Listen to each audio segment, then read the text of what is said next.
Tell me something. If you are getting yourself a cab, okay, you go on the app, you look for a particular, you put in your destination wherever you want to reach, and the cab aggregator application reflects on your screen that you're going to get this particular car, this model, this make, and it's going to arrive at your place in a couple of minutes. Okay, this is the first time you're seeing this car. What's your attitude going to be towards this car versus if you were to put your money and buy that car for yourself? And what does it have to do with FDI, first of all? I'll explain. I like explaining via examples, which gives you a parallel. Why did I give you this example? Let me put my wife into this example for you to get a better connection. My wife does not care about cars at all. Literally, you get her the best car on the road and she'll not even look through. She'll be like, हाँ ठीक है, just a car, just a commodity. I'm not messing with you. I come from Mumbai. Mumbai is a very wealthy city, okay? And there are some of the best cars in the world are available in Mumbai at the moment, okay? But I have not seen too many Lamborghinis in the city. And randomly I was driving to some place and I saw a Lamborghini in my residence area and I was shocked. And I can tell you this for a fact, Aditi would have just been like, it's a very different car, it's a very unique car. It's a Lamborghini, oh, good for him. That's the attitude of Aditi. And what does it have to do with FDIs? FDI, first of all, if you don't know, is foreign direct investment. Okay? So what does that foreign direct investment mean?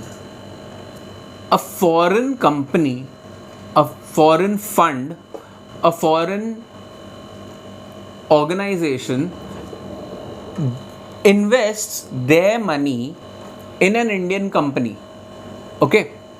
So when these companies come, these banks come, these associations come, these organizations come, they don't come with a very small amount of, let's say, $1,000 or $5,000 or $50,000 or $100,000. Yeah, even $100,000 many a times is a very small amount for these funds. They come with millions of dollars. They won't talk unless until they are investing at least, let's say, $500,000 or $500,000 in a particular company. So tell me one thing, when you're going to put that sort of money in a company, is your attitude going to be the same as it would have been if you were investing just about $50 in a company? Absolutely not. So what does an FDI do? An FDI is, as I said, a foreign direct investment. They buy large chunks of a particular company and put them in their portfolio.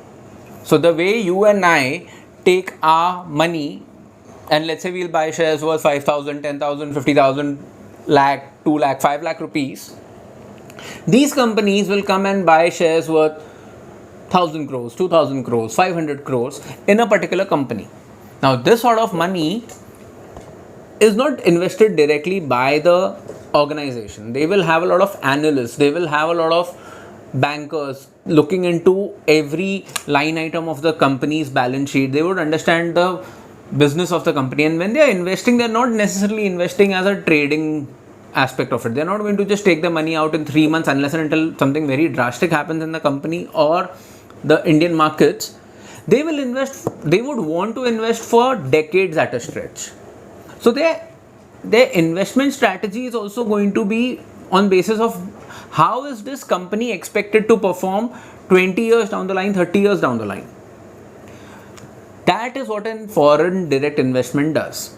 And why should you as an investor care about this is because if you want to invest in a particular company, the amount of shareholding of that company which is held by foreign direct investors or investments is a very good indicator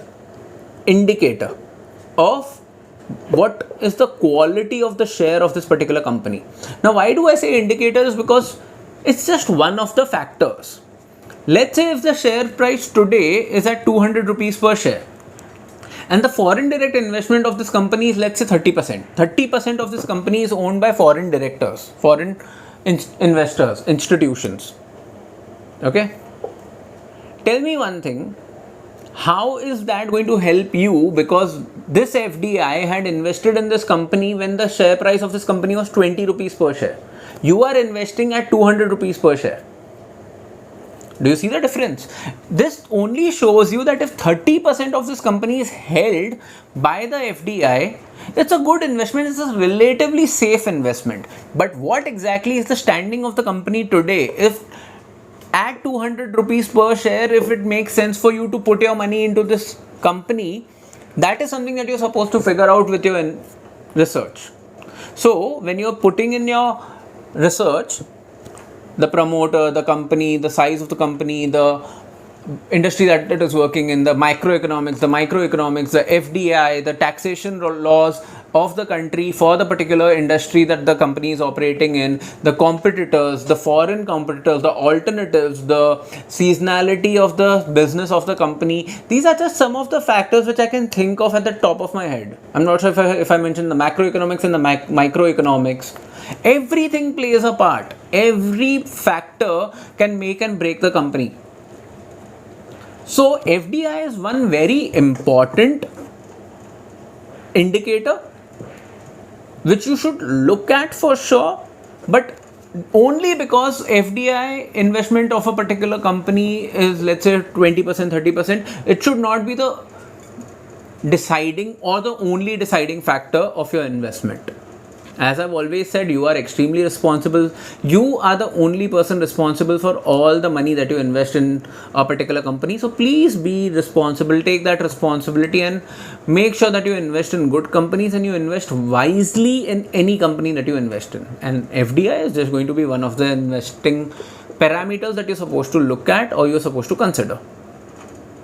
I hope this has given you some perspective, and I hope this has given you one new understanding.